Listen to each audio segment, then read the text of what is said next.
Assalamualaikum warahmatullahi wabarakatuh. Selamat pagi kepada Ibu Emir. Perkenalkan, saya Brilian Oleh Putri dengan NIM 192241047 dari kelas Gizi 3A akan menjelaskan mengenai analisis status ketahanan pangan mahasiswa Universitas Airlangga angkatan 2024-2025 dengan metode Food Consumption Score atau FCS. Ketahanan pangan merupakan salah satu target dari SDGs nomor 2, yaitu Zero Hunger.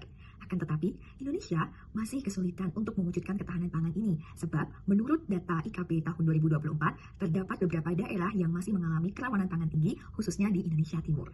Ada beberapa faktor yang mendasari kondisi tersebut, antara lain distribusi pangan yang tidak merata, kemudian infrastruktur yang kurang memadai, dan juga pola konsumsi masyarakat yang tidak sehat dan tidak beragam. Akibat beberapa faktor tersebut, khususnya pola konsumsi masyarakat yang tidak sehat dan tidak beragam, mengakibatkan penurunan kualitas diet, sehingga mempengaruhi status ketahanan pangannya. Mahasiswa adalah salah satu kelompok masyarakat yang rentan terhadap penurunan status ketahanan pangan. Fenomena ini berdampak langsung pada indikator keberagaman dan kualitas pangan yang dikonsumsi selama 7 hari, yaitu FCS. Menurunnya pola makan sehat dapat menurunkan skor FCS yang mencerminkan ketahanan masyarakat, termasuk mahasiswa tersebut. Metode FCS digunakan untuk mengukur ketahanan pangan individu atau rumah tangga berdasarkan ragam jenis pangan, frekuensi konsumsi pangan, dan kualitas dari tiap kelompok pangan tersebut. Oleh karena itu, penelitian ini melibatkan metode Food Consumption Score dan juga Survey Food Recall untuk mengetahui jenis dan jumlah makanan yang dikonsumsi individu dalam 7 hari terakhir. Melalui kombinasi FCS dan Food Recall, diperoleh gambaran secara komprehensif mengenai keberagaman pangan, kecukupan gizi, dan pola makan individu yang menjadi dasar penilaian ketahanan pangannya. Apa itu ketahanan pangan? Menurut Undang-Undang Nomor 18 Tahun 2012 tentang pangan, ketahanan pangan merupakan kondisi terpenuhinya pangan bagi negara sampai perseorangan yang tercermin dari tersedianya pangan yang cukup, baik jumlah maupun mutunya, aman, beragam, bergizi, merata, dan terjangkau, serta tidak bertentangan dengan agama, keyakinan, dan budaya masyarakat, untuk dapat hidup sehat, aktif, dan produktif secara berkelanjutan. Sementara itu, menurut FAO, ketahanan pangan dapat dicapai apabila semua orang dalam setiap saat memiliki akses fisik dan ekonomi terhadap pangan yang cukup, aman, dan bergizi untuk memenuhi kebutuhan gizi dan preferensi makanan mereka untuk menjalani hidup yang aktif dan juga sehat. Ketahanan pangan memiliki 4 pilar utama. Yang pertama adalah ketersediaan. Ketersediaan pangan merupakan kondisi tersedianya pangan dalam jumlah yang cukup dan memiliki kualitas yang sesuai, baik diproduksi di dalam negeri ataupun kita impor. Kemudian ada aksesibilitas pangan, adalah kemampuan fisik maupun ekonomi individu terhadap sumber daya yang memadai untuk memperoleh makanan yang sesuai guna memenuhi pola makan yang bergizi. Kemudian ada pemanfaatan pangan. Ini berfokus untuk mencapai kebutuhan fisiologis dan kondisi gizi yang baik. Terakhir adalah stabilitas pangan, mencakup keberlanjutan dari ketersediaan, aksesibilitas, dan pemanfaatan pangan untuk terus terpenuhi sepanjang waktu. Ketahanan pangan meliputi 3 level utama. Yang pertama adalah makro, meso, dan mikro. Pada level makro maupun meso meliputi level dunia, nasional, hingga regional. Sedangkan pada level mikro meliputi individu ataupun rumah tangga. Ketahanan pangan rumah tangga dinilai berdasarkan demografis, sumber mata pencaharian, kepemilikan aset, dan pola pengeluaran pangan, serta non-pangan. Selain itu, indikator pola konsumsi dan kebiasaan seperti FCS, CSI, IDDS, dan HDDS digunakan untuk mengklasifikasikan status ketahanan pangan secara menyeluruh. Di sisi lain, indikator gizi individu gizi seperti pengukur antropometri, kesehatan, praktik pemberian pangan, dan praktik pengasuhan digunakan untuk melengkapi data, khususnya anak dan perempuan. Mengapa menggunakan FCS? Yang pertama adalah, apa itu FCS? Food Consumption Score atau FCS merupakan indikator ketahanan pangan yang paling banyak digunakan oleh WFP, mitranya termasuk UNHCR atau UNHCR. Indikator ini menyajikan skor komposit berdasarkan tingkat keberagaman makanan rumah tangga, frekuensi konsumsi pangan, dan nilai gizi relatif dari tiap kelompok pangan. Penentuan skor FCS dilakukan dengan menanyakan frekuensi konsumsi pangan dari 8 kategori pangan utama beserta bumbu dalam kurun waktu 7 hari. Skor FCS dihitung berdasarkan jumlah bobot dari frekuensi konsumsi pangan rumah tangga yang menghasilkan skor lebih dari 35. Indikator ini juga menanyakan sumber asal makanan yang dikonsumsi untuk mengetahui tingkat kemandirian rumah tangga dan memenuhi kebutuhan pangannya, seperti apakah mau produksi sendiri atau bergantung pada sumber eksternal. Jadi, mengapa menggunakan FCS? Yang pertama karena indikator ini mengukur pola konsumsi 7 hari terakhir, kemudian memberikan gambaran yang komprehensif atau komposit, lalu mampu menilai ketahanan pangan rumah tangga. Selanjutnya, mudah dipahami dan digunakan oleh pemula. Terakhir adalah menggunakan 8 kelompok pangan utama yang dikonsumsi oleh masyarakat sehari-hari. Penelitian yang saya lakukan dilaksanakan selama 2 hari, yaitu pada tanggal 18 hingga 19 November 2025 di 2 lokasi yang berbeda. Lokasi pertama berada di Universitas Airlangga Kampus C, yaitu di Fakultas Kesehatan Masyarakat dan juga Gedung Kuliah Bersama atau GKB. Dan lokasi yang kedua ataupun ketiga itu adalah di Kampus B, yaitu berada di Erlangga Food Point Kampus B. Penelitian ini menggunakan sampel probability, yaitu purposive sampling yang dipilih secara sengaja berdasarkan kriteria yang sudah ditetapkan oleh peneliti. Instrumen yang digunakan dalam penelitian ini adalah kuesioner mengenai Food Consumption Score dan juga konsep Food Recall. Alasan pemilihan lokasi di kampus C dengan FKM dan juga DKP adalah Peneliti menilai bahwa 2 responden yang berkuliah di FKE memiliki kemampuan untuk membaik kuesioner secara menyeluruh dan berhubungan baik dengan peneliti. Di sisi lain, 2 responden yang merupakan mahasiswa baru yang sedang berkuliah di GKP, sehingga peneliti ingin menganalisis pola makan 2 responden tersebut. Apakah mereka benar-benar memiliki preferensi atau akses yang baik terhadap pangan sebagai mahasiswa yang baru. Pemilihan kedua lokasi ini juga mempertimbangkan perbedaan lingkungan belajar dan pengetahuan tentang pemilihan dan akses pangan di sekitar fakultas masing-masing. Sedangkan alasan pemilihan di kampus B yaitu Erlangga Food Point Kampus B adalah responden terakhir sedang berkuliah di fakultas vokasi sehingga peneliti memperhatikan aktivitas mahasiswa di kantin tersebut sembari menunggu responden selesai kuliah. Selain itu, lingkungan kampus B cenderung lebih ramai hingga malam hari dan memiliki pilihan tenan makanan yang lebih beragam dibandingkan kampus C. Kondisi ini berpotensi menciptakan perbedaan pola konsumsi antara mahasiswa kampus B dan juga kampus C. Baik, yang pertama adalah responden 1 dengan inisial SRE.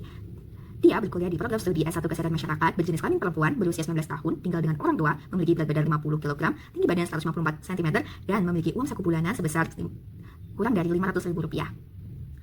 Berdasarkan hasil wawancara dan pembagian survei FCS, dapatkan bahwa responden pertama memakan atau mengonsumsi main staples atau bahan pokok utama 3 hari dalam seminggu, kemudian kacang-kacangan 2 kali, sayuran 7 kali atau 7 hari penuh, kemudian buah-buahan 5 hari, meat and fish atau daging dan ikan adalah 6 hari, susu 4 hari, gula 5 hari, minyak 7 hari, dengan total skor 70. Selanjutnya adalah responden kedua dengan inisial CAP, juga berkuliah di program studi S1 Kesehatan Masyarakat dengan jenis kelamin perempuan berusia 20 tahun, tinggal di apartemen atau kos, kemudian berat badannya adalah 65 kg, tinggi badan 158 cm, dan uang saku bulanan 1 juta hingga 1.500.000. Kemudian, berdasarkan hasil wawancara dan juga pembagian kuesioner, didapatkan bahwa CAP mengonsumsi main staples 7 hari penuh, kacang-kacangan 2 hari, sayuran 7 hari penuh, buah-buahan 7 hari penuh, daging dan ikan 7 hari, susu 7 hari, gula 7 hari, dan minyak 7 hari dengan total skor 90. Lalu pada responden ketiga yaitu APB, berkuliah di program studi S1 Antropologi berjenis kelamin laki-laki berusia 19 tahun, tinggal di apartemen atau kos, berat badan 61 kg, tinggi badan 178 cm, dan uang saku bulanannya adalah kurang dari Rp500.000. Berdasarkan hasil kuesioner dan wawancara singkatnya, didapatkan bahwa APB mengonsumsi main staples atau bahan pokok utama dalam 7 hari, kacang-kacangan 1 hari, vegetables 7 hari, kemudian buah itu ada 4 hari dalam seminggu, daging dan ikan 7 hari, susunya hanya 2 hari, kemudian sugar dan oilnya adalah 7 hari penuh, dengan total skor adalah 71.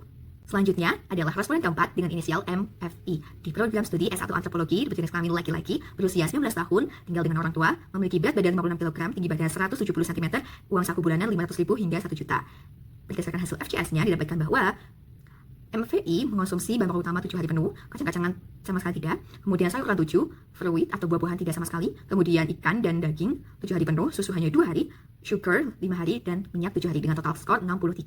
Berdasarkan hasil wawancara terakhir dan pembagian besar terakhir daripada responden kelima dengan inisial FKH di program studi dari perpajakan berjenis kelamin laki-laki berusia 19 tahun, tinggal di apartemen atau kos, memiliki berat badan 45 kg dan tinggi badan 160 cm, serta uang saku bulanannya adalah 1 juta hingga 1.500.000. Berdasarkan hasil kuesioner dan wawancara singkat, didapatkan bahwa RQH mengonsumsi main staples atau bahan pokok utama dalam 7 hari penuh, kemudian kacang-kacangan tidak sama sekali, sayuran 3 hari, buah 0, daging dan ikan 4 hari atau 4 kali, kemudian susu tidak sama sekali, gulanya hanya 3 hari, dan juga minyaknya hanya 5 dengan total skor 37. Berdasarkan data tersebut didapatkan bahwa kelima responden memiliki ketahanan pangan yang baik dengan skor di atas 35, artinya termasuk kategori acceptable. Terdapat beberapa faktor yang mempengaruhi status ketahanan pangan seseorang. Yang pertama adalah usia. Pada usia 19 sampai 20 tahun dituntut untuk bisa memutuskan segala hal sendiri antara makan, jadwal kuliah maupun aktivitas lainnya. Sehingga beberapa dari mereka merasa kesulitan untuk membagi waktu makan ataupun memilih makanan yang tepat antara yang sehat dan juga tidak sehat, sehingga usia itu juga bisa mempengaruhi status ketahanan pangan. Kemudian adalah lokasi tempat tinggal. Mahasiswa yang tinggal dengan orang tua akan berbeda dengan mereka yang tinggal sendirian di kos ataupun di apartemen. Ketika mereka tinggal dengan orang tua, maka mereka bisa dipantau oleh orang tua mereka, makanan apa yang mereka konsumsi, makanan apa yang mereka terima, dan juga keuangan mereka akan stabil. Berbeda dengan mereka yang tinggal di kos, mereka harus hemat, kemudian ada beberapa kos yang tidak menyediakan kulkas maupun dapur, sehingga mereka kesulitan untuk memproduksi makanan sendiri, harus membeli. Kemudian beberapa makanan juga mahal, akhirnya mereka memilih makanan yang praktis, instan seperti mie instan, ataupun makanan lainnya yang tidak sehat, yang penting mengenyangkan, sehingga lokasi tempat tinggal itu mempengaruhi. Yang ketiga adalah status antropometri, itu juga mencerminkan status ketahanan seseorang. Secara tidak langsung maupun langsung, status antropometri ini menunjukkan status gizi seseorang. Ketika antara usia mau dengan tinggi badan dan badan itu ideal, maka ketahanan pangannya juga akan baik. Berbeda dengan apabila status antropometrinya itu kurang baik, sehingga bisa dikatakan bahwa status ketahanan pangannya juga kurang baik. Yang terakhir adalah uang saku bulanan. Uang saku ini sangat-sangat berpengaruh terhadap ketersediaan maupun aksesibilitas dari pangan tersebut. Beberapa mahasiswa merasa kesulitan untuk mendapatkan makanan yang sehat karena mereka merasa tidak memiliki pengetahuan bahwa makanan sehat itu bisa murah antara produksinya ataupun tempat membelinya.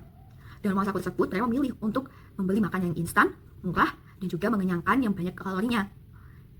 Sehingga mereka tidak bisa untuk mengalihkan uang saku tersebut ke makanan-makanan yang benar-benar sehat tapi murah. Kesimpulannya adalah berdasarkan survei FCS melalui kuesioner dan juga wawancara singkat, seluruh responden memiliki status ketahanan yang baik. Namun beberapa responden masih kurang pada variasi dan juga frekuensi konsumsi, khususnya kacang-kacangan, buah, dan produk susu. Hal ini menunjukkan bahwa meskipun ketahanan pangan itu tergolong baik menurut FCS, kualitas pola konsumsi masih perlu ditingkatkan agar lebih seimbang. Perbedaan skor ketahanan pangan antara responden dipengaruhi oleh aktivitas harian, tempat tinggal, preferensi makanan, usia, maupun jumlah uang saku. Sekian dari saya, bila ada kurangnya mohon maaf. Terima kasih. Wassalamualaikum warahmatullahi wabarakatuh.